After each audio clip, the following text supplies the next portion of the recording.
it's really good. I gotta be really careful for myself. So why would you do hamstring stretch like this? It's a perfectly valid thing. I would do it. I do it in my own practice. Put more weight. What changes? Your open your chest opens, your back. Yeah, for sure this is useful because it's good for pectoralis minor, right? And it's good for wrist flexibility, and it's good for proprioception of the upper back. It's absolutely not useful if you do it like this. Then you might as well just have your hands here, right? This kind of movement is only useful if you do it right. If you do it wrong, it's actually kind of making it worse. But the main thing to know about non-weight-bearing stand and non-hands-down weight-bearing standing poses is that as soon as you take the hands out, it becomes more strength, right? If you put your hand down, you have more support. The muscles don't have to hold as much. You can be a little more specific in the stretching, right? So whether it's triangle pose like this or Parshvottanasana like that, you have to, your muscles are going to engage to hold you there. And then what kind of stretching is it going to become? Eccentric, right? Because you're going to be stretching against contracted muscles, right? The muscle's going to be stretching but holding your weight. So when I have folks come in who've been maybe practicing somewhere and they're not super flexible and they're in triangle pose like this, you know, and it's like, well, but, you know, we don't use a block where I come from. I try to explain that the block will help them find the laterality, yeah? And the truth is that all of these standing poses where you're not using blocks were meant for people who were already pretty flexible, right? So young kids. So they wanted them to be strong. There was no need for them to put their hands on a block. You know that picture of the little boys we looked at last week? Did we look at that picture? No. Oh. Well, I'll pull it out. Picture of Krishnamacharya with all the little boys he was teaching, right? So you wanted them to get strong because they're little kind of Gumby Indian kids, you know? So you wanted them to get strong. So weight-bearing stretching poses were much better than holding on where they would just be floopsy, right? Or if you're a dancer and you're already super flexible, you might want to do something like this so you develop the strength. But if you're not very flexible and you're impinged or restricted in your hip already, or you don't have any opening here, and now you're doing this, what is the value of it? There's no value. There's just the value of perseverance, you know? But outside that, that's why Iyengar came up with the props. It said not everybody lives in a Gumby flexible body.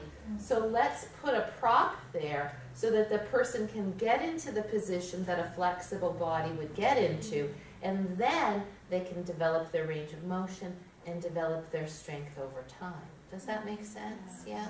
So, you know, again, sometimes I see guys come and it's like, they're so stiff, and I'm like, if you want to get more flexible, this is not going to make you more flexible. Maybe this much more because you've never done this before. But if you want to get flexible, you've got to get this hip under you. You've got to lift the belly up to open the groin because right now your muscles are tightening to hold you there. Yeah. So that's the difference between those practices. Does that make sense? So I think with things like this, let's do that when we get to shoulders. Because when we get to shoulders, we're going to have to do all kinds of stuff with shoulders. Does that make sense? Let me just go over Parshvottanasana with a chair, which I think I did this in Yoga 4 classes once in a blue room. Why? Mostly the reason I don't do it is very few people can do it well, right? So you see people, Bob always, you know, now Bob thinks he's a yoga expert because, you know, here's all this news. I was at a spin class. This guy threw his leg up on the bike. Doesn't he know that doesn't stretch his hamstrings? Like, you know, I like it. It's cute. So, because the guy throws his leg up on the bike, right? Oh, I'm really getting a good stretch now. And it's not, I mean, he is. He's getting a stretch because compared compared to being on that spin bike for an hour, just throwing your leg up there, you're going to feel sensation in the back of your leg for sure.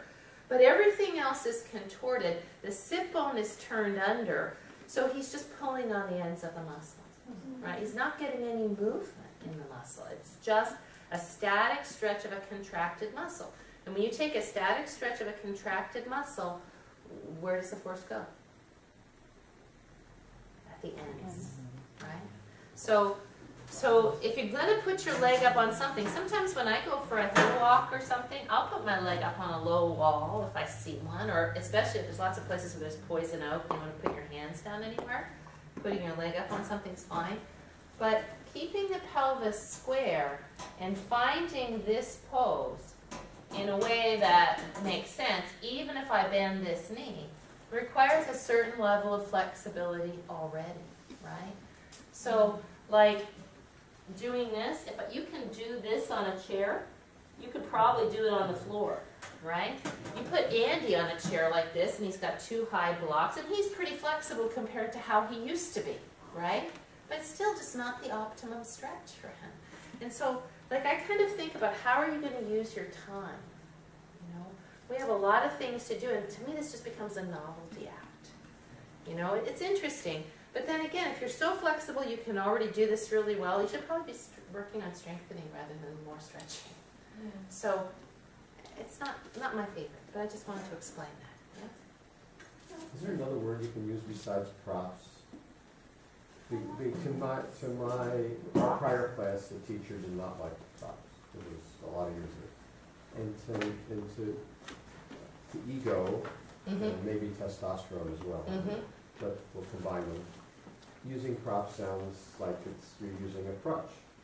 Okay. But as I've come to be here, they're not really props, they're friends in the sense in that I gain more from using them than I have by avoiding them. Right. Over all these years.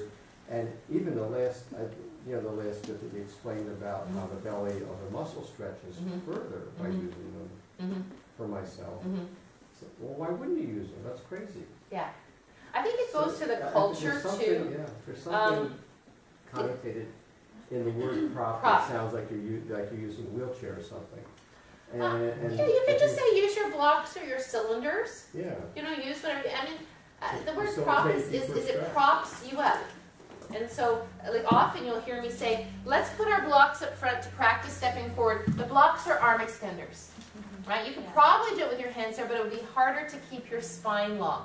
So that we can practice keeping our spine long, let's use the blocks so that we can find this position, right? Because if I did this, what's it going to be? Right? It's hard for me to do that. So you know, I think you're right. It's very good to minimize people's idea that somehow this is less than or more than. And I teach most of the Yoga 1 classes, and I beat that into them right from the beginning, which is let's be 100% clear here that being on a chair or a block or a blanket is not less than being on the floor. It's an intelligent choice. Yeah, I heard you say that yesterday. I was trying to find my notes on it, but it was exactly what you just said. Right, right. Because you could see people like, oh, I don't want to use the chair, I want to use the blocks, and they shouldn't have. They weren't ready for that yet. Right, or ever. And again, you know, like I really didn't like when I saw in some kind of one of those yoga magazines, it was an advertisement for blocks, I think, and it said, blocks are like training wheels that, you know, get you going. Yeah, and it's like, you know, and I don't like that because it's not like you're going to train on the blocks and then one day you might not have to use the blocks. That might be the case. But we don't need to set that expectation that this is the baby version of what the adults do. You know what I mean? And I think in our school in particular, I'll never forget this one woman who came. She had the most terrible woman. She was like Gumby horrible. And I kept trying to give her blocks for like Warrior 3 because she was, and she goes, you love your blocks, don't you? And I said, you know, I really do. I love them. and it just sort of goes to that whole thing. I had that discussion with the person that told me about the young woman, and I said, it's just like if you're a professional golfer and you go out with a friend and they're just whacking and taking divots out of the ground, and you just want to say, take a couple of lessons, you know? It kind of makes you cringe to look at that level of inefficiency in that practice, right? And for me, when I see somebody who could be doing it in a way that would be so much more productive for them, it's painful. It's like, oh, okay, sure, go ahead. You know, it's not that I'm mad at them or I think they're stupid. I just want them to have that information. So that's the bottom line. So you can just use them, call them blocks or cylinders. To me, prop is just that we have many of them. It's a generic term for all of the different things we do. You can call them yoga tools. How about get your yoga friends out there? That's a possibility, you know. I wouldn't mind. Look, whatever works, you know. But I think, again, when they come here, there's not a culture of Gumby people who get praised for being hypermobile. Yeah. It just doesn't happen. And so, in fact, we talk about that all the time, that being too flexible is actually often much more dangerous than being not so flexible. So, you know, so it's a culture. All right. Then, yeah. Before you move on from hamstrings, when at all, if at all, would it be appropriate to do it on the floor with a strap? You know, you see with around the ball of the foot, hamstring stretch. Yeah, and that is the seated version of all of that, and we're going to get to all the seated poses and when they'll be done. I think we're going to put those in a group, but you're right. But I kind of want to leave it all for one, because in general, but the general answer to that is when people are already flexible. So if I create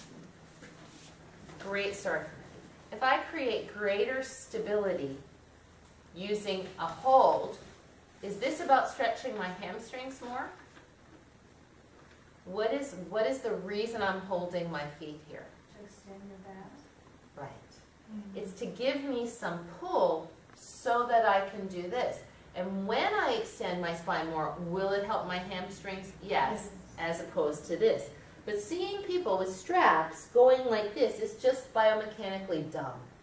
It doesn't make any sense. You're not going to get any further because your sit bones are glued under you. Maybe if you had the presence of mind and all of a sudden magically your flexibility changed that much, you could walk your hands down and walk your sit bones back to get forward more, but that's not going to happen.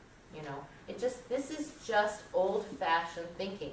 And I think we have to remember that a lot of these yoga schools do not come from good biomechanics. They come from really old-fashioned thinking. I mean, I was stretching in 1968, you know, and I've seen the evolution of stretching, and I've seen professionals come in and tell us that what we were doing was absolutely ridiculous, and they were right. I mean, bouncing was very common when I first started stretching people at the age of 12. So now we don't do that anymore, right? All right, so let's have Vini Yoga coming up now, because Vini Yoga is the moving version of the Parshvottanasana, and it combines strength, yes. And these were part of the questions in your homework. I think we've gone over them. What does the Vini Yoga sequence bring in that Parshvottanasana does not in terms of weight? It brings in hip extension, right? Because here, the hip is a little bit more extended, but you don't have your arm up, so you don't get as much iliopsoas stretch, right? So the Vini Yoga combines hyperextension of the spine, because my leg is back of the midline and my arm is up, whereas here, you're coming forward right away, or you might not even get there. You might just come from here, right? And here's the question, like, why wouldn't we have beginners just start like this and go down to the blocks? Why do we have them start on the blocks and then do it? Beginners? Because their hands can't touch the floor. Because they don't know how, they don't have the flexibility to get there. I mean, you could have them come like this, hinge, put their hands down, and then do, yeah? But I think the idea of learning this step up, step back is very important in terms of hip strength, right? This isn't going to develop the hip strength. All right, let's do the Vini Yoga, which is really good for hip strength, and then we're going to talk a little bit more about gluteus medius, gluteus maximus.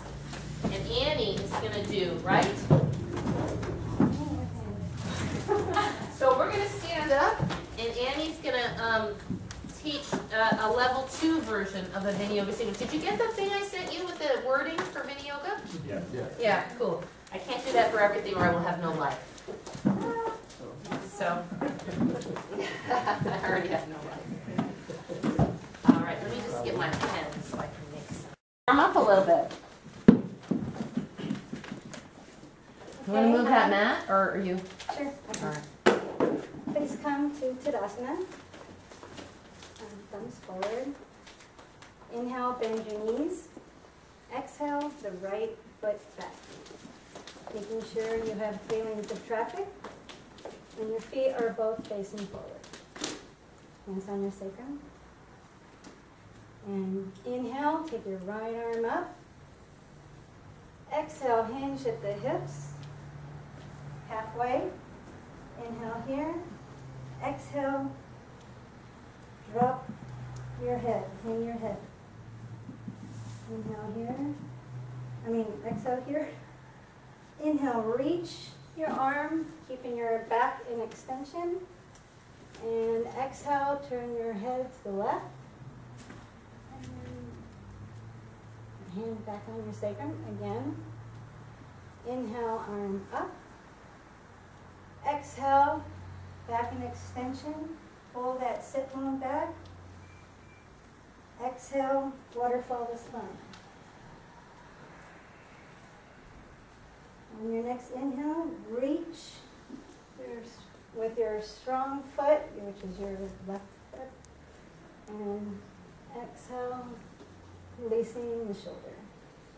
Okay, I'm going to watch you on the third one. Inhale the arm up. Exhale, hinge halfway. Extending the back. And making sure your feet are both, exhale down, waterfall the spine. Making sure your feet are both pointing forward. Both arms down this time. And please replace the left arm on your sacrum. And I'm nervous. Inhale the right arm up. All the way. Turning the head. Exhale with your shoulder. Good job. And now step your back foot up to front. And then the next one. Okay. Same thing. Now we're going to take the left foot back. Making sure your legs are both straight. Your feet are both straight and pointing forward. Hands on your sacrum. Making sure you have the 13 inches. And inhale, left arm up. Exhale, hinge at the hips. Really pull that sit bone back. Exhale, waterfall down. Let your head hang. And inhale all the way up. And exhale, release the shoulder. Turning right. Again. Inhale, arm up. Bend halfway at the hip. Every time we bend in life, it's at the hip, not at the waist. Exhale, arm down.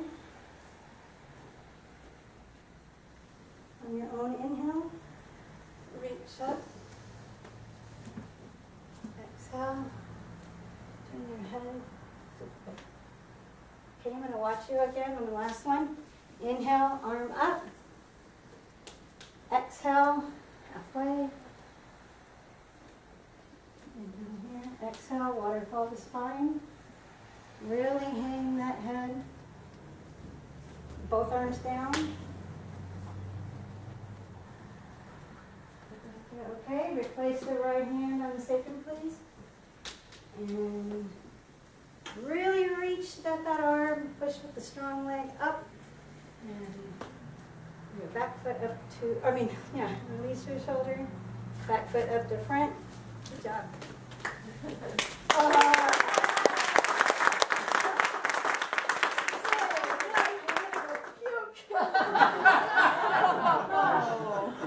Jeez, thank you. Oh my God. Good job. Really good. Okay, now we're at the firing squad. So no, let me just say something first. So what I always think when I watch it, I think of, especially because this was a Yoga 2, I'd asked her to do it for Yoga 2 students, right? I think if all of a sudden, you know, I had to go because the toilet was overflowing and there was a class here, and I said, Annie, jump in and do the Vini Yoga practice, would it be okay? Yeah. Absolutely. Absolutely. Absolutely. I mean, I think that nobody would have thought for a second that you weren't a teacher except for your own self-doubt, which you revealed to us, right? Which makes people uncomfortable. Then they don't trust you. Right. So no matter how bad you think you're doing, they don't know. They have no idea. Especially yoga, they're not even listening to you. They're just doing it. They're on automatic pilot, just doing their thing. I mean, and they might a little bit. So the only real challenge was you just feeling nervous and letting us know. Because we wouldn't have, at the beginning, I wouldn't have known she was nervous, except her leg was shaking a little bit. But no, did you agree that, you know, as she started, it felt very confident, and then maybe you made a little blooper in your mind, and then that kind of spiraled? Mm-hmm. But, okay, go ahead, everybody. You say what you have to say. I have something. I loved how every time you did it, you added on and you changed the language.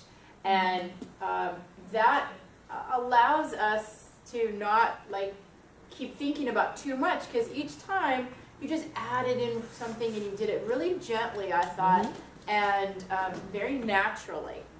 So it was really nice. You seemed so much more relaxed when you were walking around. Right. It felt like confident for me. Comfortable. Thank you. I think that's where I gathered myself too. Yeah. I thought the pace was really nice. It wasn't raced, wasn't too slow. It was just nice. And you got to find out how it feels when you actually do watch, and you want to call the movement, but then you want to add a few things in, and then you kind of get off because, oh, well, now I've just, you know, I've missed it, right? So that's okay. If it's yoga 2, you don't have to call it every single time. So they've gone exhale halfway forward, their waterfall down. Now they're hanging out there and you're talking about, you know, remember that we're going to hinge in life at the hip and on the back, which I thought was really good. And so then if you miss something, just wait till the next moment where most people are coming up and then say, and exhale your arm down. You know, you don't have to get every single breath because they know it. I like how you let everyone know now I'm going to watch you, and the way you walked around. It took me a long time to get feel that ease of being able to come up and start walking around without everybody trying to come with me, and that flowed really well. Right, nice. You can also just feel very comfortable saying breathe in, breathe out. But at first I thought it was going to be, your extraneous verb was going to be inhale here, exhale here. I thought I was going to hear the word here many times, but then it didn't happen. So I had to write it down. yeah, no. I did have exhale and inhale. Yeah, because then you can just say breathe in, breathe out. It's like I said this before, but in India, like Darcy said, you know, that's all they say is breathe in, breathe out, because they're keeping a cadence, right? And if your breath is a little different, so you breathe a little differently. I have a question. Yeah. When we come halfway down, and then we have us sometimes take a breath here, and then take a full deep set of breaths here. Is that just by choice? We didn't have that set in this case. So is that just an option, or is that Yoga 1, or? Great point. Sometimes if people are weak, like in my cancer class, I don't have them stop at the halfway point. I have them come all the way down. It's just a very long spine all the way down. In general, here we do it that you take the pause. And she did have it, but it wasn't as, I think the pause was there. Well, I didn't hear the inhale. No. It was Inhale. inhale and then And then exhale. Inhale here, and then we exhale. didn't take a full set of breaths down here. And Right. so I was just wondering if Yeah. that's just personal choice. You or can if that's vary what it. it's supposed to. Okay. Now you can vary it. The purpose of staying at the halfway position is what? Strengthening what? Your back. Back for sure. What else? Hips. Hips. Right? Yeah. Because the hips are contracting to catch you, and your hamstring even, well, eccentric contraction, to catch you so you don't fall, right? Because you're cantilevered out over that base of support. So yeah, it's a good step. This is added in as a strengthener, right? So for people who aren't so strong, my cancer class loves the Vini Yoga sequence, but because they feel like they're getting strong, and it's not too hard for them. We've learned it over the course of a year. Like first we just did come forward, come up. Now I hear from them, Christy always does the Vini yoga sequence with us if I don't do it. It's like they guilt me into it. So you can have them come all the way down. You can do it with no hands. We've talked about that. That was awesome. Real good. Very nice. Really good. Audrey, can I Yes. ask two unrelated to the presentation? Sorry. Two quick questions on Yes. yoga. Let me go over here. The two things that I'm not clear on are, do we put any emphasis on the psoas part of it when we're in the vertical position? Is that part of it? Yes. We, By pressing the thigh back, the right thigh back, you stretch the iliacus. By reaching the right arm up, you stretch the iliopsoas, the psoas part. So you can certainly talk about that.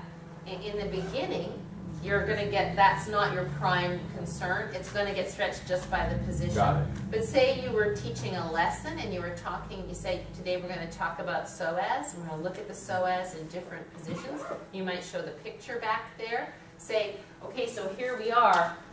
Where in this, what's going on with the psoas in this position, right? Well, because your leg's back of your body, you feel that, right? There's more action on psoas in crescent pose because you're actively pressing the heel back. okay. Yep.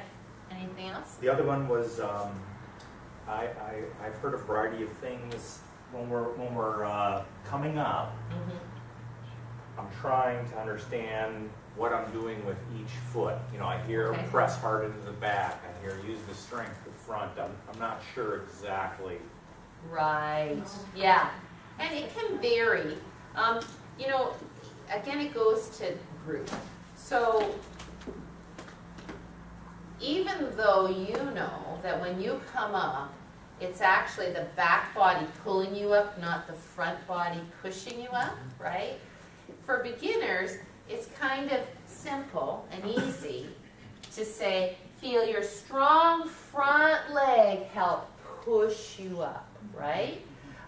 Because then they're pushing down. They're doing that, right? But the truth, and what I often say to people is to feel your heel. Because then if they feel the heel, they're going to keep the sit bone back, and you're going to get a little bit more going on through the hip. The front heel. Right, the front heel, yes. Because the back leg is already grounded. So is the back helping? But in that, you don't want to think about your back leg. Or you might say, from this position, feel as though your tailbone is being pulled back behind you as you extend your spine forward to the window. Yeah. I don't know how this fits, but a couple of weeks ago, a week and a half ago, you came over to me when we were doing that sequence, and you put your hand on my back. Ever since I've been here, I've always been unstable doing that. And when you would say extend the spine, elongate the spine, I think I was just kind of going through the motions, because every time I did that pose, I would kind of fall back and forth. But once I really, really elongated the spine, now I don't feel out of balance. It was really that one thing that made it stable for me. And that's that adjustment that we talked about with the mid-back, right? Do you know what I'm talking about? So when the person, and people do this, and Brian's been practicing for a while, he's done this many times, and I saw that he was still coming up minorly hollow, right? It wasn't horrible, but it was minorly hollow. So I took my hand and I put it on his mid-back. So I'll use this one. So as he started to come forward like this, I trapped this part of the back till this part of the back caught up, and then he came up. Because you still get more hauling and rolling going on when you're here. And what's going on now? Sit bone in, coming toward the knee, right? So you're not, as soon as you trap this hip engages, It makes right? all the difference in the world. Yeah.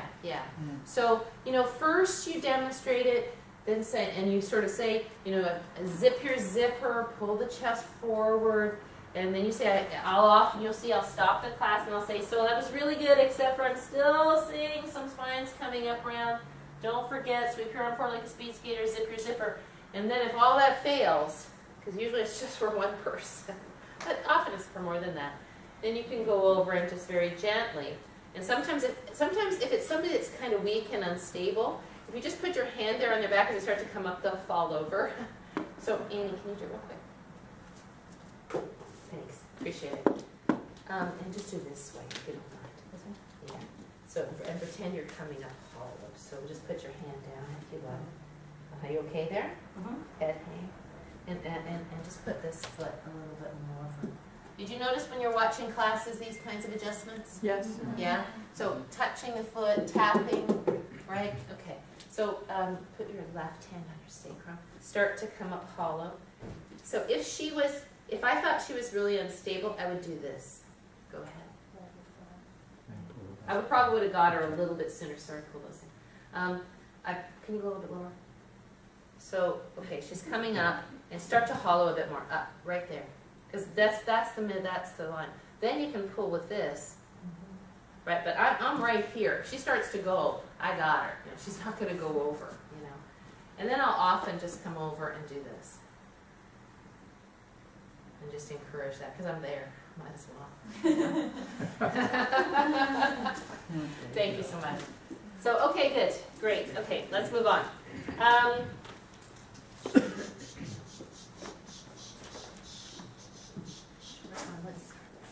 Oh, yeah.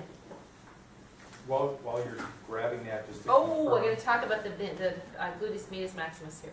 Yeah. you said that the level 1, 2 for the pose, the standard pose, it would be a level 2 or 3 kneeling, and only level 4 for the leg on chair.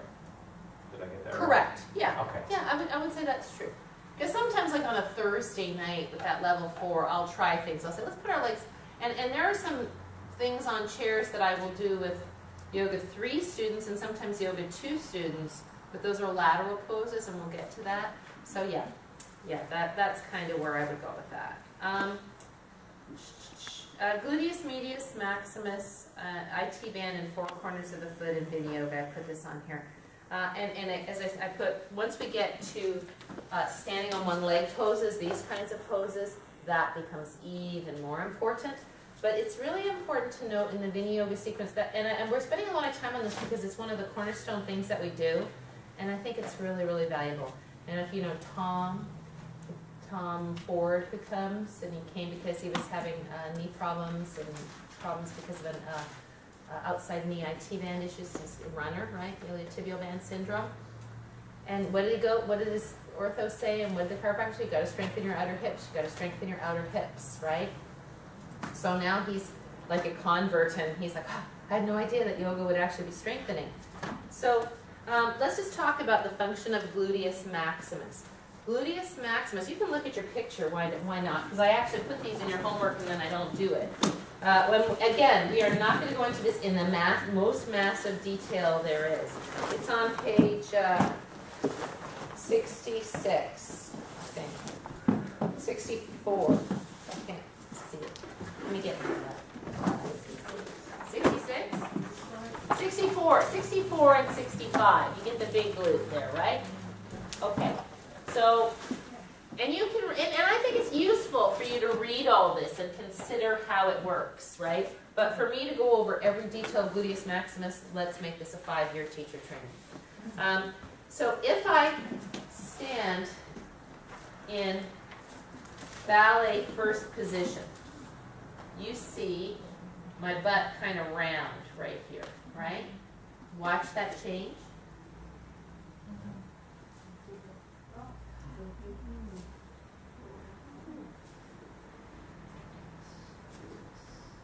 What's going on? Why does this get round? Gluteus maximus is contracting, right? Gluteus maximus is the turnout muscle, right? Sometimes I call it the wrapping muscle, right? It wraps around to pull the hips open, right? So in ballet, you have a very strong gluteus maximus because you have to use those hip muscles to turn the hips out, to turn the thighs out. Does that make sense, right? So if we're standing in mountain pose and we want the feet pointing forward, can we do this, please?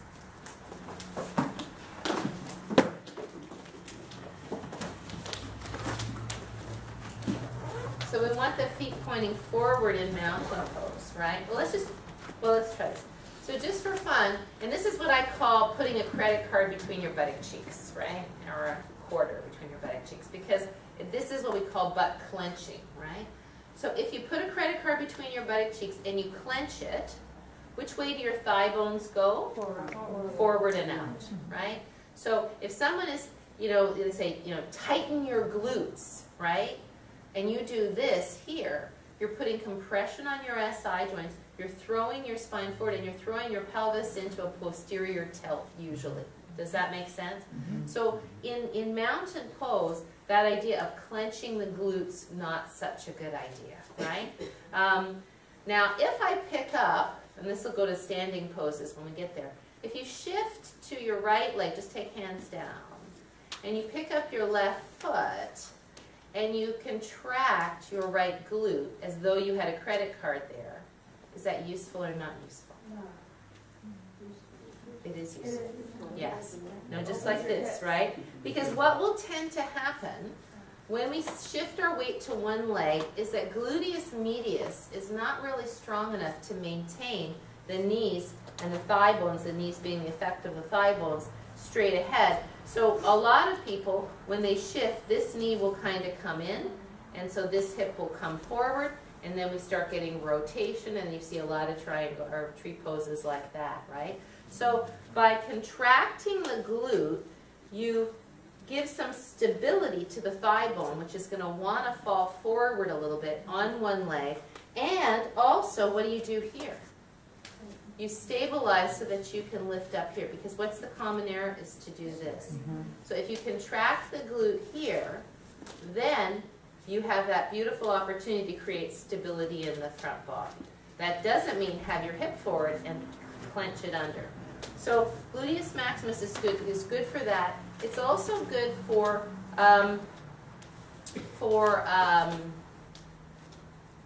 back bends. If I'm doing rolling bridge,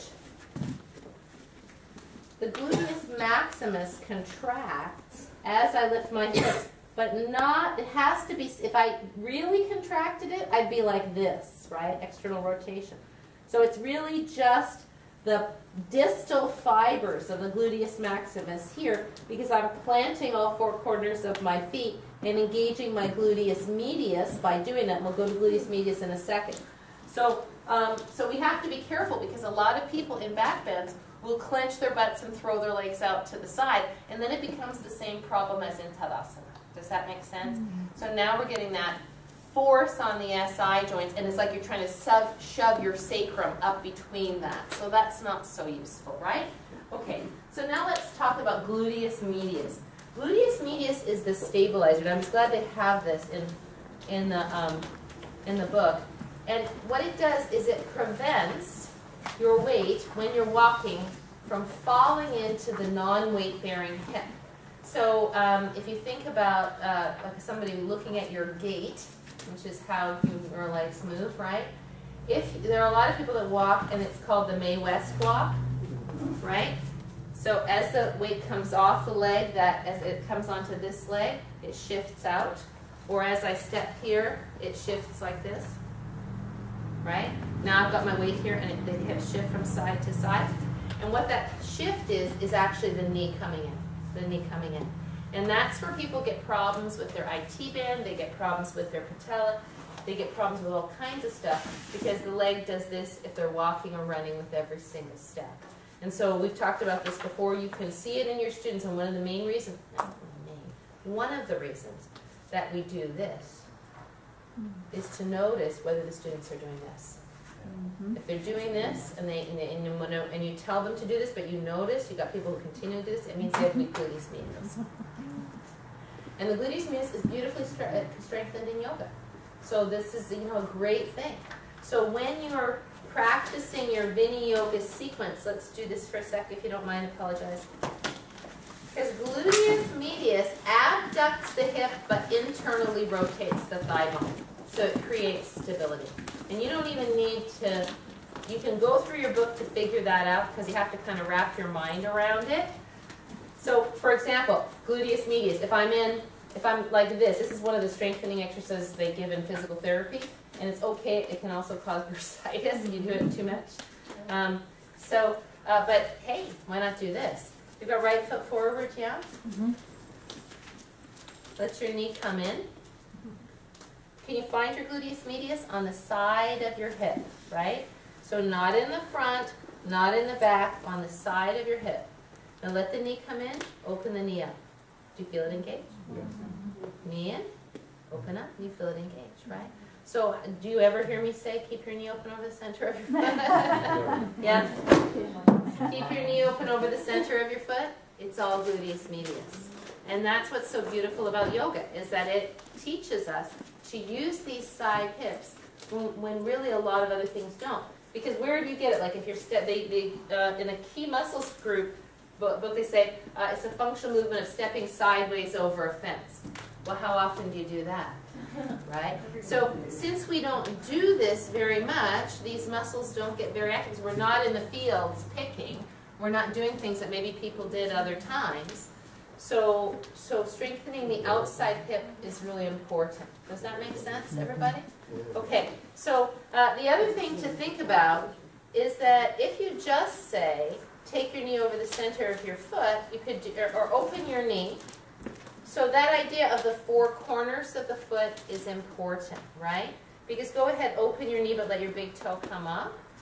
So now not only on your outer ankle, you're going to decrease balance, but put your hand on your medial quad.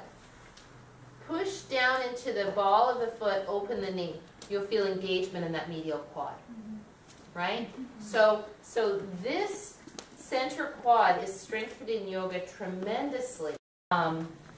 Mula Bandha. Mula Bandha is helped tremendously by gluteus medius in action, so using the side hips to help lift the pelvic floor. So that will come up again. All right, thank you so much for standing up. I appreciate it.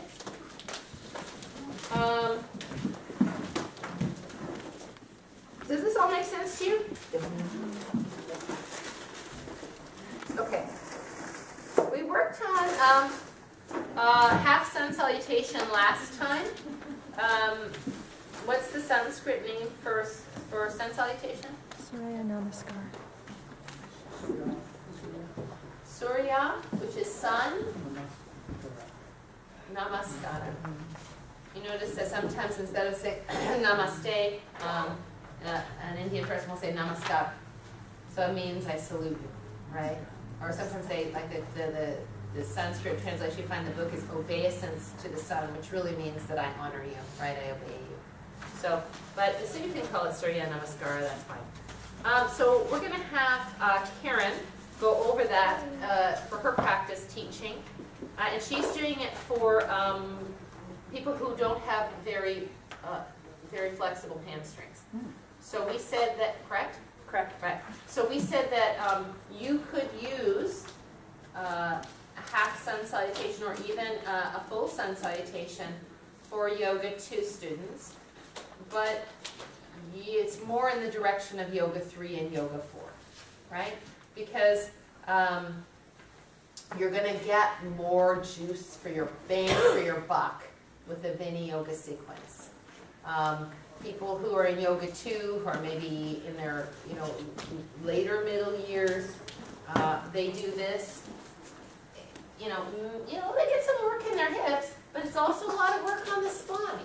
And then if they don't get down very low, I don't usually do that. I do sun salutations in Yoga 3 and Yoga 4. I rarely do them in Yoga 2. I'm not sure that there's some great value in that. But let's do it that way as though it's a Yoga 2 class, and you have chosen to do it. Yeah? Okay, good. So let's have Karen do that, and then we're going to go into Prasarita Padottanasana. Will we be having a break soon? Shall we take the break first and then we can do it? Let's do this now. Okay. Because I want to finish this, then we're going to go to a brand new pose. All right, if you'll all come to the front of your mat, please. You're going to stand in mountain pose, Tadasana, which means that your feet are both facing forward like the number 11 with 2 to 3 inches of space between your feet.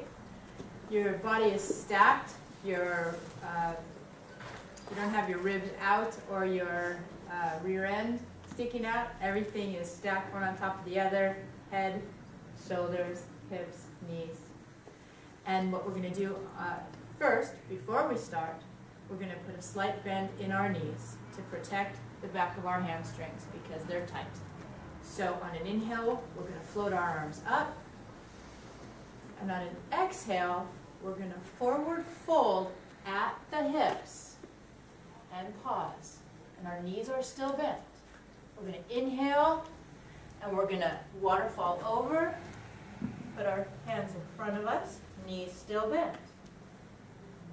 On an inhale, we're going to take our arms, float them up, knees still bent. On an exhale, bring our hands down.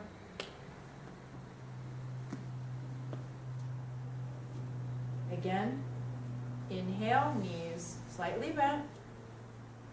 You're going to fold at your waist, head forward, back straight, waterfall over, hands in front, knees bent still. Inhale, exhale, hold, brushing the front of your legs, float your arms up, knees still bent, arms overhead. Exhale, float the arms down.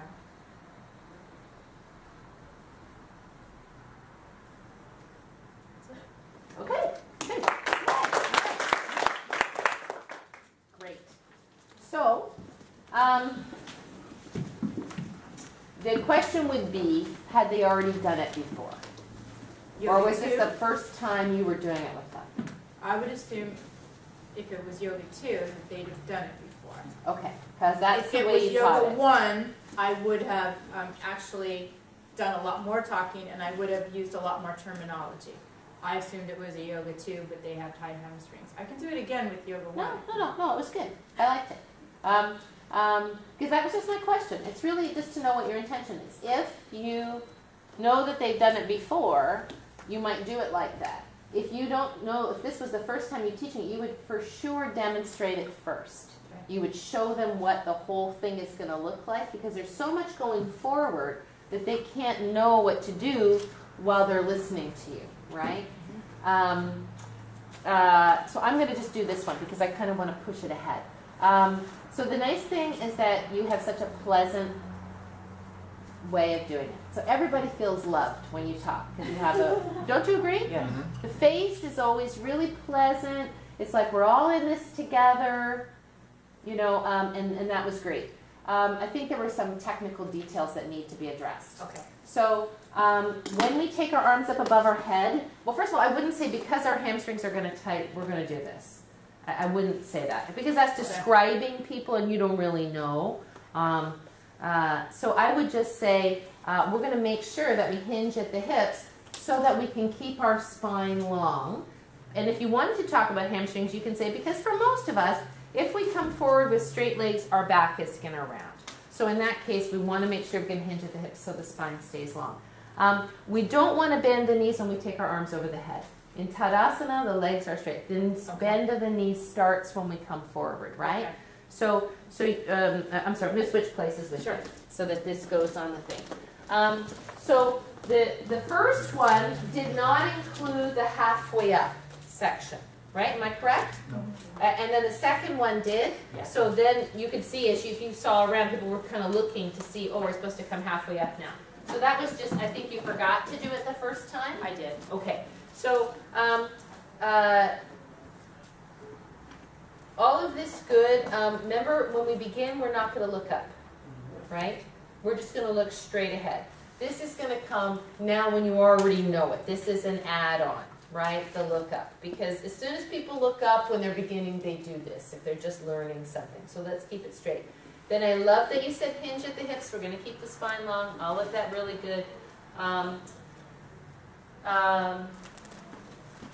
When you said brush your legs as you come up, that would cause their spines to go into flexion, so we don't want to do that. I think the big thing is that I would have demonstrated it first. I think that was kind of where I got confused because I didn't see anybody kind of knowing what they were going to do. And if it's the first one, coming forward and stopping here. We don't know how warmed up their backs are. I would have them go through it once and then kind of look and see. And then maybe you have blocks there, or you're telling them to put their hands on their shins. I didn't hear that description of where to put your hands. And then they come up, and then the next time you say, so it looked to me like as we were coming forward, we had some arms that were peregrine falconing behind us. We want to keep the arms directly out to the sides so that the chest is open. So let's just come halfway forward, and let's see if you can stop here. Let's see if we can see your thumbs in your peripheral vision. You can now allow the spine to waterfall down, let the head hang. And so in that way, had there been kind of maybe just a brief introduction, like let's remember, this is how it's going to look, I think that would have helped. Okay? So, do we do this in, So spider and Prasarita Padottanasana are both poses of flexion of the hip with extension of the spine. And they differ, obviously. So sometimes in Yoga 1, for example, I will do some Guga stuff here, get the body all warmed up, do a little of that, and then stretch the feet, stretch the calves. And then before I go to anything else, I'll do spider. Why? It's an inner thigh stretch. Adductors. Inner thigh stretch. Why wouldn't I start with hamstring stretch on the blocks?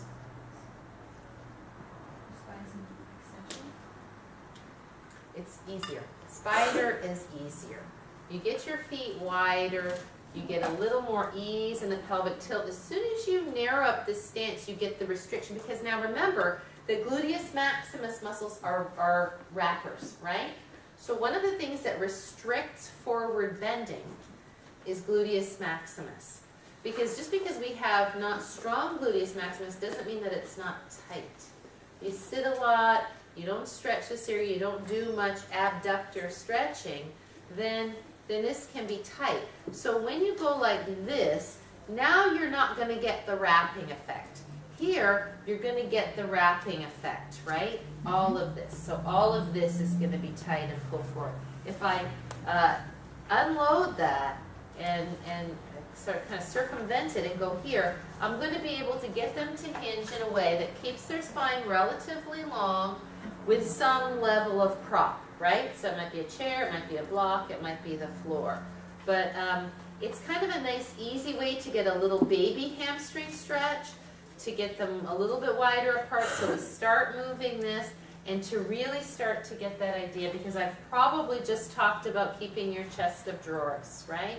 And so now we go like this, and it's chest of drawers parallel to the floor. Yeah? Did you see the mistake I just made there? I didn't open my knees as I bent over. I started to bend over, and then I opened my knees, right? Ah, see that? There you go. At least I noticed it. And I hope that when you come to the classes that I'm teaching, you see the mistakes. Because I make mistakes every single class, there's no doubt. And, because you're thinking about something else. You're thinking about going over to that person or this person, and you could always do it better. So hopefully by seeing me make mistakes, it'll give you permission not to judge yourself so much when you make a mistake, right? And we'll always try to do our best. Okay, so I might say, let's all turn to the right side of the room, or I'll say turn or put your belly facing that way. Let's have our blocks or our chair available. If you don't know which one you're going to use, this is in Yoga 1, use a chair to get the feeling of it, yeah? And if they're, all young people, I'll probably just say have blocks available. So now we have our blocks, and I'll usually have them hold the blocks.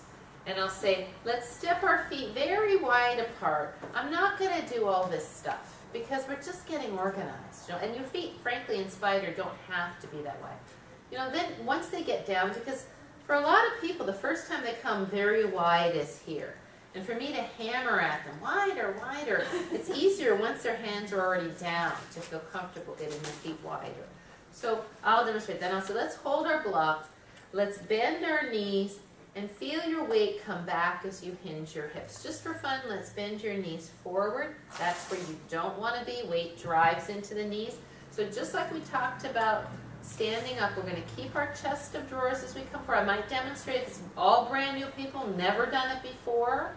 I'll demonstrate it first, but if most people have done it, I'll say, so let's find the hip flexors where your thighs meet your pelvis. Stick your bottom out, hinge at your hips, and open your knees.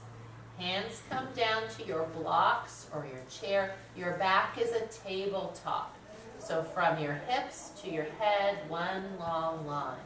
And then inevitably, there'll be people like this. So right at that moment, I'm looking and I'm going, Lisa, could you step your feet a little wider apart? Or so-and-so, come up on your blocks a little bit, lift them up a little higher, yeah? So then I'll say, bring your shoulders up around your ears. This is where you don't want them to be. Exhale, pull the shoulders back out of your ears. Now feel your weight into your toes. That's where you don't want it to be. Put your weight back in your heels so that you could tap your toes if you wanted to. From here, bend the right knee toward the right outer ankle. They might not know where the outer ankle is, but if I just say bend your right knee, it'll go like this, right? And shift your weight toward the right leg, feeling the left inner thigh stretch. Does everybody feel the inner thigh stretch? I usually go twice before I say that. Now let's go the other way. Bend the left knee toward the left outer ankle. Feel the right inner thigh stretch. So these are the adductors. Does everybody feel the inner thigh stretch? Everybody's, oh yeah. Because if you've never done this before, that's pretty stretchy. And so I might stay here and watch them a little bit. And this one, because it's not, they're supported, they can stay here for quite a long time, right? And that's when you can walk around and help people a little bit. If I see, I'm really looking on this. Some of the other common errors are this, right? Keep the baby toe of the side of the foot anchored so you feel the outer ankle stretch and you feel your arch stay lifted. What's the other common error? So rounding the back, right? So bend your knees a little bit more, pull your chest forward so that your back is long. Now you're saying this and you're saying this, and somebody's still like this, right? You've said it many times. So then you're going to go over. What are you going to tell me? Bring your block higher. Right. Let's try a little higher block. Oh, now we're like this. Good. Now then you do this one, right? This one. You know what I mean by that, right? Chest forward, shoulders back. Let's draw the shoulders back, pull the chest forward, right? And then you see a lot of people with feet turned out. So that's a general direction. All 10 toes facing me. Let's not have our feet turned out like we're in ballet. Let's make sure the toes are pointed forward. And so that's the general explanation. Then you can walk around and you can say, sometimes you get a real flexible person, but they're trying to be, nice because they're trying to do what you say and they're way up too high and now they're in the hammock back, right? Right? So then you might say, why don't you put your hands a little lower? And then if you have the hammocky girls, usually, then you can just come over and you can say, so let's see what happens when you bring your ribs up. Do you feel how you get less compression and more length and stability? And what I'll often say to those kinds of people is, feel how that strengthens your core. Because core strengthening is kind of desirable, right? So it's not a like, oh, you're hammocking your back, you hypermobile person, you. It's, oh, now when we do this, I'm giving you a bonus, right? I'm not criticizing you. The other common error in spider, am I good here? Is this all right? Is to, what was I going to say? Oh yeah, is to do this. Right, so you can say, let's make it a smooth side-to-side glide, no bouncing up and down. And you've heard me say this. I'll say, let's all come to the right side. So now, as you start to go left, immediately start to open your left knee and bend it. So there's no up and down. It's a completely lateral movement, and that usually is kind of a revelation to people, because they've sort of been thinking like this. And it's kind of hard, I think this goes to your point, Sissy, is that it's kind of hard to give that direction right off the get-go. You're saying it, but they're not perceiving that. So that's okay. That's something you can come back to. When do you incorporate breathing on that? Whether it's inhale center and exhale sides? Right, yeah, hopefully right away. And if I didn't, I apologize. So, inhale, exhale, bend the knees. Breathe in, exhale, hinge at hips. Now make sure da-da-da-da-da-da-da, and hopefully they're not holding their breath all this time. And then breathe in here, exhale, open the right knee towards your right outer ankle. Breathe in as you come center, exhale as you come side, yeah? So it kind of depends. The good news is if they hold their breath on that, they're probably not, I mean, if they're not breathing in synchrony with that, it's not going to be too terrible, you know, as opposed to cobra or something. So does that make sense? How common is that exercise, that asana outside of yoga? That people come with their own, I've done it before, even though they have an exercise like a gym class. We did it in karate for 20, almost 30 years prior, but very, very different. Right, that's interesting. I mean, I just don't know. I mean, because one thing is there's a certain way to do the adductors that you're teaching. If people come with their own impression of how they did it before, it's one thing if you're brand new at it. But if people did it in gym classes or other types of classes and they come here, it's a little different. Right. Do you have a lot more work to do to undo it? That's a question. Yeah, no, and it is a good question. So again, I think it goes, there's a kind of overall principle, which if somebody comes and they've done karate or they've done yoga somewhere else, and for example, they're doing this, Right. you know, or all the different variations, and they look like they're not hurting themselves, that's not the first thing I'm going to go to. You know, I mean, I got other people, and I'm going to deal with them. Then, especially if it's a Yoga 3 class, and I have time, because everybody else is kind of doing what they do, in a way that doesn't feel like I need to pay attention to them, I might go over and say, so in this practice, this is a little different because the culmination of this, every pose has a culminating thing. Like Warrior 3 preparation culminates in Warrior 3, right? With no hands on the floor. This would be this, right? So it's a little bit less about bending the knees, which is a squat, and a little bit more about hip strength. So doing like this is a little different than what you've been doing. You might want to see how that feels for you. You know, so I'm not saying they're doing it wrong. Now, if they come and I see them doing it and their knee is twisted like this, and we see this all the time, then I might say, you know, what you're doing is a version of what we call deep spider, which is like this, where the knee is centered. Right. So then I would give them that previous explanation, the one where I say, you know, this is what this is about.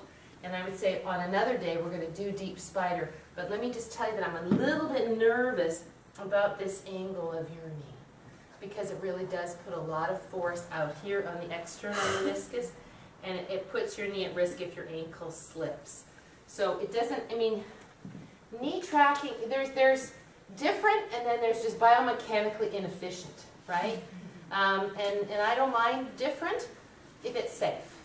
But when we go to the place where the person's unsafe, then we kind of want to try to help them. And we want to explain it in the most respectful way possible. So deep spider, just FYI. Many of you have done it. And look, if you're not flexible and you're kind of just going like this, it's not useful. It's not doing anything for you, you know? So this is only for people who already have some level of flexibility, where now you're gliding to the side. If you can keep that heel down, you are, right? So this is this, right? And so it's a half a squat and a side angle pose. So the weight is in the heel, the knee is tracking, the adductors are open, and the hamstring is stretching. Is it okay to be, we do this in Yoga 4 and Yoga 3 sometimes. Is it okay to be here and like this? Absolutely. As long as you have safe, as long as it's safe on your knees. This is a lot of weight on the knee. It's fine. It doesn't bother me, and I've had 3 knee surgeries. So you know, again, it goes to individual differences, but we're not going to be teaching this to yoga too, because it's not suitable. Yeah?